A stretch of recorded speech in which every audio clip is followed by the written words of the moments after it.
अच्छा, इसमें निशानियां क्या होती हैं? मसलन अगर कोई पैसिव है तो वो बहुत डरा सहमा हुआ नजर आएगा, वो अपनी राय का इजहार नहीं करेगा, वो दूसरे के साथ हाँ में हाँ मिलाएगा, पहले दूसरे की बात सुन के तो फिर उसके साथ चलने का वतीरा अख्तियार करेगा, उसकी बॉडी लैंग्वेज जो है वो झुकी हुई होगी, उसमें एतमाद नहीं होगा, उसका सीना तना हुआ नहीं होगा, वो आई कांटेक्ट नहीं बनाएगा।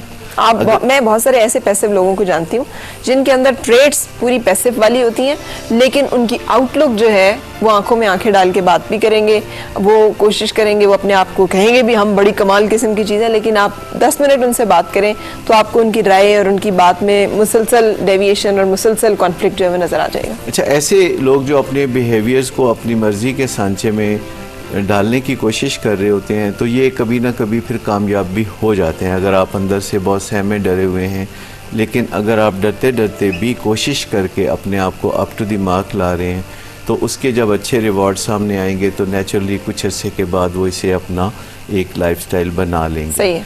अच्छा, इसी तरीके से जो एग्रेसिव होते हैं, जो आपे से बाहर हुए होते हैं, जो चढ़ दौड़ते हैं और वो दूसरे लोगों को एक तरह से बिल्कुल दबा के रखना चाहते हैं और बहुत ज़्यादा घूर के आंखों में देखते हैं, बहुत ये ग्रैंडियोज लोग होते हैं जिनमें सूडो कॉन्फिडेंस सा नज़र आता है, तो ये दूसरे को एक जहनी तौर पर या नफ्सियाती तौर पर काफ़ी नुकसान पहुँचाने वाले या फना करने वाले लोग होते हैं। लेकिन असर्टिवनेस असल में ये है कि आपका अंदर और आपका बाहर आसानी से एक जैसा बन जाता है। आप जो बात महसूस करते हैं वो अच्छे अल्फाज में दूसरे को कह सकते हैं, इस बात की परवाह करते हुए कि दूसरे को बुरा भी ना लगे। वो जो बात कहना कि जी टू बी ऑनेस्ट, यानी वो जो honesty is the best policy, जैसा भी लगे तो मैंने तो ये कह दिया।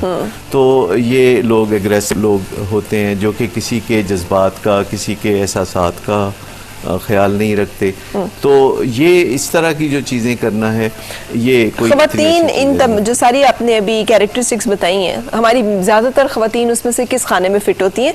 यहाँ से हम गुफ्तगू शुरू करेंगे क्योंकि आज का जो प्रोग्राम है उसका मकसद घर बैठी हुई एक ऐसी खातून को वो स्किल देना है जो उसके पास ज़िंदगी में सारी ज़िंदगी उससे लेने की कोशिश की जाती है।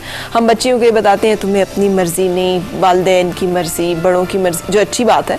एक उम्र तक उनको दूसरों की राय भी सुननी चाहिए, लेकिन अपनी राय को रखने की आज़ादी उनको मज़हब ने और अल्लाह ताला ने और फितरत ने दी। हम इस पे इससे कंटिन्यू करेंगे। कॉलर को मैं शामिल कर लूँ। अस्सलाम वालेकुम। बैलेंस खत्म हो रहा है। हाँ, जल्दी से बता दें फिर कौन सी आज़ादी। कैसी है नईमा? शबाना। शबाना कैसी है? जी मैं ठीक हूँ, आप सुनाएं, आप कैसी हैं? बिल्कुल ठीक, अल्लाह का शुक्र। कौन सी आज़ादी सबसे ज़्यादा ज़रूरी है?